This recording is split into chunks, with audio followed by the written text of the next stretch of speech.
Well, traveling back in time has taken a giant leap forward thanks to an IU professor's new high-tech app.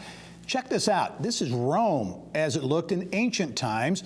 Virtual reality being put to work to take users back to visit ruins from around the world to see what they actually looked like literally thousands of years ago.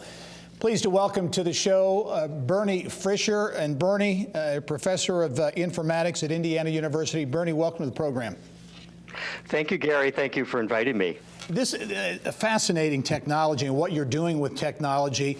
You've actually formed a company. You've been thinking about doing this kind of thing, taking these historic sites, ruins and things and bringing them to life for people for a number of years. Actually, you thought about this concept way back in the 70s, right? I did. I was a newly arrived fellow of the American Academy in Rome in 1974, and the fellows are always taken on walks and talks to the monuments of Rome.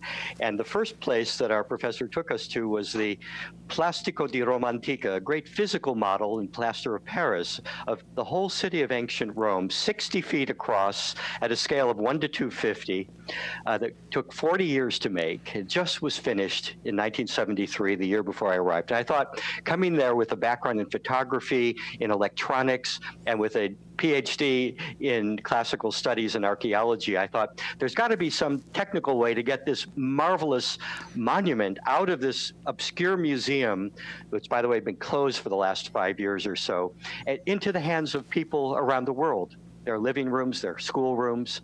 And so what came to be called Rome Reborn was off and running in 1974.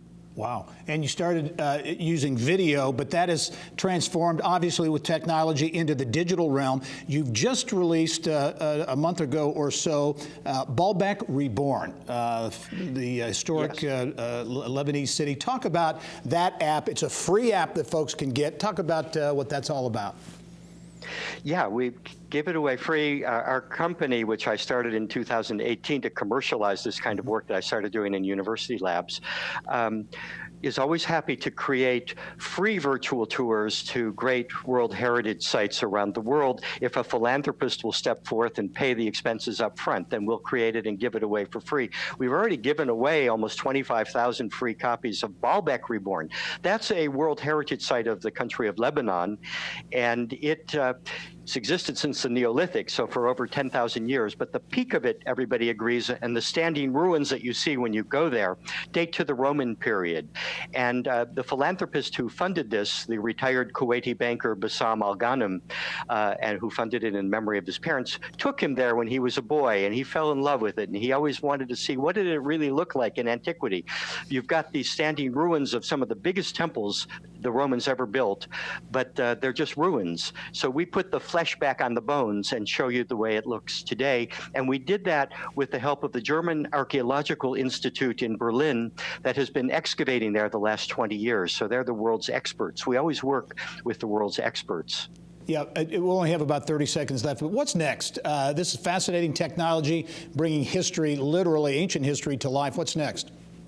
Well, we've done Rome Reborn, we've done Hadrian's Villa Reborn, we're working now in Egypt Reborn, Mexico Reborn, and Athens Reborn. These will all be out, the first tours, by the end of the year.